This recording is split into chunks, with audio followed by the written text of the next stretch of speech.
Hello నమస్తే. YSR Congress party నేత MP Avinash రెడ్డికి తత్వం బోధపడినట్టు కనపడింది. గడిచిన 5 ఏళ్లుగా వివేకానందరెడ్డి కేసు అంశానికి సంబంధించి రకరకాల ఎపిసోడ్స్ నడుస్తున్నా, రకరకాల వార్తలు వస్తున్నా ఆయన మౌనంగానే ఉంటూ వచ్చారు.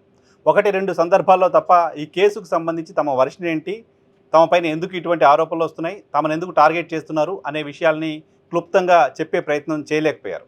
1, 2 సందర్భాల్లో మాట్లాడినా అది ఆ పర్టికులర్ ఇష్యూస్కే పరిమితమైపోయింది. కానీ మొత్తం మీడియా, మొత్తం పార్టీలు ఈ కేసులు అవినాష్ రెడ్డి, జగన్మోహన్ రెడ్డి, భారతిరెడ్డి వీళ్ళే ఉన్నారంటూ రోజు గంటలు గంటలు దానిపైన డిబేట్స్ నడుపుతూ ఉన్న ఒక క్యాంపెయిన్ని చేస్తూ ఉంటే కూడా దానికి ఆన్సర్ చెప్పడం మన బాధ్యత కాదు, ప్రజలే తెలుసుకుంటారు, వాస్తవాలు తెలుస్తాయంటూ వదిలేశారు. దానికి సంబంధించిన నష్టాన్ని అనుభవించారు. ఇప్పుడు కోర్టులో ఈ కేసు విచారణ తర్వాత సిబిఐ కోర్టులో ఛార్జ్షీట్ ఫైల్ చేసిన తర్వాత సిబిఐ విచారణ పూర్తయింది అని చెప్పిన తర్వాత ఇంతకాలం జరిగిన క్యాంపెయిన్ అంతా అబద్ధం అనే విషయం ఇప్పుడు స్పష్టమవుతున్న తర్వాత ఇప్పుడు బయటకు వచ్చి తమకున్న అనుమానాలని చెప్పే ప్రయత్నం చేస్తున్నారు. ఆయన సిబిఐ పైన అనుమానాలు వ్యక్తం చేస్తున్నారు. నిజానికి సునీతారెడ్డి కూడా సిబిఐ పైన అనుమానాలు వ్యక్తం చేశారు. ఆమె ఇంకో అడుగు ముందుకేసి కోర్టులపైన కూడా అనుమానాలు కలిగేలా మాట్లాడారు. సిబిఐ ఎందుకో కొన్ని అంశాలను పట్టించుకోలేదు అని ఆమె చెప్తున్నారు. సిబిఐ భారతిరెడ్డిని, జగన్ రెడ్డిని కూడా విచారించి ఉండాల్సింది అని చెప్తున్నారు.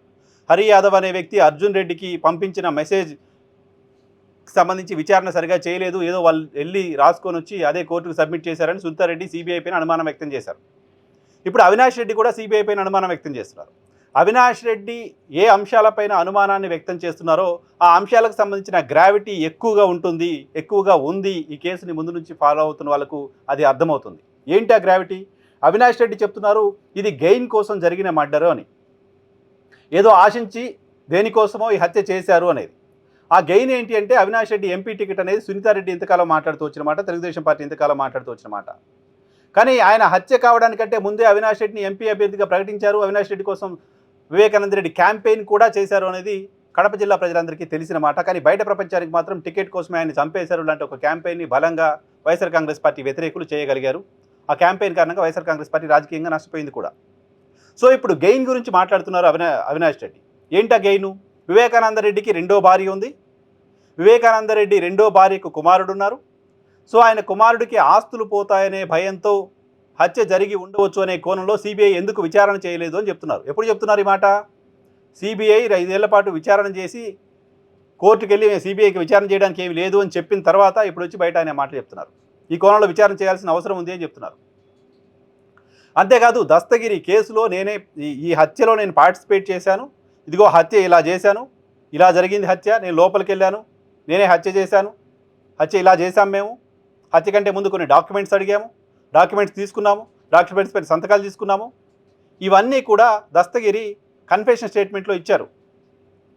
అంతేకాదు నిందితులు మరికొంతమంది వివేకానంద రెడ్డికి సంబంధించిన డ్రైవరు వాళ్ళంతా కూడా స్టేట్మెంట్స్లో చెప్పిన అనేక అంశాలు, వివేకానంద రెడ్డి గారికి సంబంధించిన వివాహేతర సంబంధాలకు సంబంధించిన అంశం కావచ్చు, ఆస్తులకు సంబంధించిన అంశం కావచ్చు, చివరిలో ఆయన డబ్బుల కోసం ఇబ్బందులు పడిన అంశానికి సంబంధించి కావచ్చు, బెంగళూరు నుంచి ఏదో డంప్ వస్తుంది, ఆ డంప్ అక్కడ ఇక్కడ దాచడానికి సంబంధించి వెతికారు అనే అంశానికి సంబంధించి ఇలా అనేక అంశాలు, చాలా ఇంట్రెస్టింగ్ ఇష్యూస్ ఈ కేసులో ఉన్నాయి. వాటన్నిటి వైపు ఎందుకో సిబిఐ వెళ్ళలేదు. సిబిఐ పదే ఓ ఎంపీ చుట్టూ, ముఖ్యమంత్రి చుట్టూ టార్గెట్ చేసినట్టు కనపడింది. కానీ మిగతా అన్ని ఇష్యూస్ ఉన్నాయి, అటు ఎందుకు వెళ్ళట్లేదనే మాట వైఎస్ఆర్ కాంగ్రెస్ పార్టీ నుంచి ఇంతకాలం ఎప్పుడు మాట్లాడిన వాళ్ళు లేరు, మాట్లాడిన ఎక్కడో అరకొరగా మాత్రమే. సో కేసు పూర్తయిన తర్వాత, సిబిఐ విచారణ పూర్తయిన తర్వాత ఇప్పుడు వచ్చి అనుమానాలు వ్యక్తం చేస్తున్నారు అవినాష్ రెడ్డి. సో ఇప్పుడు కూడా మాట్లాడకపోతే మనం ఏదో రిలీఫ్ పొందాం, సైలెంట్గా మనం ఏదో పని కానిచ్చేసుకున్నాం, మనకేదో లాభం పొందాం కాబట్టి సైలెంట్గా ఉన్నాం అని అనుకుంటారేమో అనుకున్నారో, లేకపోతే ఇప్పటికైనా ధైర్యం వచ్చిందో, లేకపోతే ఇప్పుడు కూడా మాట్లాడకపోతే ఇంకా నష్టం జరుగుతుంది అనుకున్నారో, లేకపోతే ఇప్పటికైనా వివేకానంద రెడ్డి గారి హత్య ఎందుకు జరిగిందో బయట ప్రపంచానికి తెలియాల్సిన అవసరం ఉందనుకుంటున్నారో తెలియదు. కానీ అవినాష్ రెడ్డి బయటకు వచ్చి మాట్లాడడం మాత్రమే కదా, ఆయన కేంద్ర హోంశాఖ మంత్రి అలాగే ప్రధానమంత్రికి కూడా లేఖ రాశాను, ఈ పర్టికులర్ అంశాలను సిబిఐ పరిగణలోకి తీసుకోలేదు, దాన్ని కూడా పరిగణలోకి తీసుకొని విచారణ చేయాల్సిన అవసరం ఉంది అనే అంశాలకు సంబంధించి. వివేకానంద రెడ్డి హత్య కేసుకు సంబంధించి సునీతారెడ్డి ఏం చెప్పింది అనే ఫ్యాక్టర్ పక్కన పెడితే, అవినాష్ రెడ్డి ఇప్పుడు అనుమానాలు ఏం వ్యక్తం చేస్తున్నారనే విషయం పక్కన పెడితే, హత్య జరిగింది, హత్యలో పార్టిసిపేట్ చేసిన వాళ్ళు మేము హత్య చేశాం, ఇలా చేశామని చెప్తున్నారు. పార్టిసిపేట్ చేసిన వాళ్ళు కూడా నేరుగా పలానా వ్యక్తి మమ్మల్ని హత్య చేయమన్నారు అనే విషయాన్ని చెప్పలేదు. వేరే వాళ్ళపైన అనుమానాలు కలిగించే తరహాలో వాళ్ళ స్టేట్మెంట్స్ కొన్ని ఉన్నాయి, తర్వాత స్టేట్మెంట్స్ మారుతూ వచ్చాయి. వివేకానంద రెడ్డి పిఏని చిత్రహింసలు పెట్టడం, ఆయన కిడ్నాప్ చేయడం, ఆయన ఎక్కడికో తీసుకెళ్లి బెదిరించడం లాంటివన్నీ చేశారని ఆయనే బయటకు వచ్చి మాట్లాడుతున్నారు. అది చేసిన వాళ్ళు ఎవరో కూడా ఆయన చెప్తూ ఉన్నారు.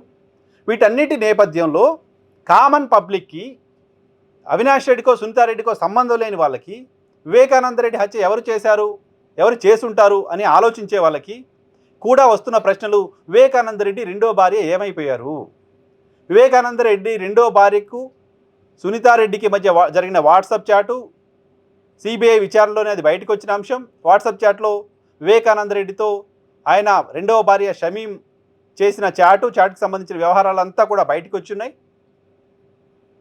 సో ఆ కోణంలో కనీస విచారణ కూడా ఎందుకు జరగలేదు అనే ప్రశ్న న్యాచురల్గా రైజ్ అవుతుంది. ఆల్రెడీ సిట్టింగ్ ఎంపీగా ఉన్న అవినాష్ రెడ్డి మళ్ళీ టికెట్ కోసం వివేకానంద రెడ్డి అడ్డం వస్తారు కాబట్టి ఆయన ఎన్నికలకు కొద్ది రోజుల ముందు చంపేస్తారు అని ఎవరు కనీసం లాజికల్గా ఆలోచించే వాళ్ళకి ఎవరికి కూడా అది నిజమని అనిపించదు. కానీ ఆస్తుల కోసం తగాదా, కుటుంబంలో సునీతారెడ్డి గారితో వివేకానంద రెడ్డికి విభేదాలు, కొన్ని సంవత్సరాలుగా కొన్ని నెలలుగా వాళ్ళు మాట్లాడుకోకపోవటాలు, ఇవన్నీ కూడా పులివెందుల ప్రజలందరికీ కూడా తెలిసిన విషయాలు. అంతేకాదు ఆయన రెండో భార్యకు సంబంధించిన అంశం కూడా కడప జిల్లా అంతా అందరికీ తెలిసిన విషయం. రెండో భార్యతో ఆయన కలిసి ఉంటున్న విషయం కూడా కడప జిల్లా అందరికీ కూడా తెలిసిన విషయం. రెండో భార్యతో కలిసి ఆయన కుమారుడితో కలిసి ఆయన ఆడుకుంటున్న దృశ్యాలు కూడా మనం టెలికాస్ట్ చేశాం. ఆయన పేరు కూడా మార్చుకొని వివాహం చేసుకున్నారు అనే విషయం కూడా వెలుగు చూసింది.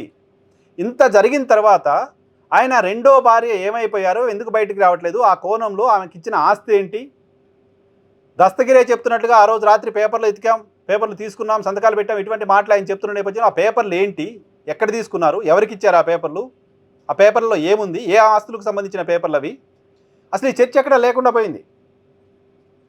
దీనికి సంబంధించిన విచారణ జరగాలి కదా. ఇది జరిగితే కదా ఎవరు చేశారో ఏంటి తేలుతుంది. వివేకానంద రెడ్డి తప్పు చేయలేదనో, సునీతారెడ్డి తప్పు చేశారనో, లేకపోతే సునీతారెడ్డి తప్పు చేయలేదు, అవినాష్ రెడ్డి తప్పు చేశారనో, వీళ్ళిద్దరి పాయింట్ ఆఫ్ వ్యూలో కాకుండా వివేకానంద రెడ్డి హత్య జరగడానికి సంబంధించిన రీజన్స్ ఏంటి, అవి ఎక్స్ప్లోర్ చేసినప్పుడు ఆయన రెండో భార్య విషయం జనరల్గా ప్రస్తావనకు వస్తుంది. ఆమె కోణంలోనే, ఆస్తుల కోణంలోనే హత్య జరిగి ఉంటుంది అని ఎవరైనా అనుకోవడానికి సంబంధించిన అవకాశం ఉంటుంది. అటువంటి అనుమానాలకు ఆన్సర్ చెప్పే ప్రయత్నం సిబిఐ చేయకపోవడం అనేది ఆశ్చర్యం కలిగిస్తుంది. సిబిఐ త్వరగా విచారణ ముగించే ప్రయత్నం చేసింది. సిబిఐ కొంతమందిని మాత్రమే టార్గెట్ చేసి విచారణ చేసే ప్రయత్నం చేసింది. సిబిఐ కొంతమంది చేట మీరు ఈ స్టేట్మెంట్ ఇవ్వండి, మేము మిమ్మల్ని చూసుకుంటాం తర్వాత లాంటి హామీలు కూడా ఇచ్చింది, ఇలాంటి విమర్శలను ఫేస్ చేసింది. ఓ సిబిఐ అధికారి పైన కేసులు పెట్టే పరిస్థితి వరకు వచ్చింది. ఓ సిబిఐ అధికారులని బృందాన్ని వరుసగా ఈ కేసు నుంచి తప్పించే పరిస్థితిలోకి కేంద్ర ప్రభుత్వం సిబిఐ వెళ్ళింది.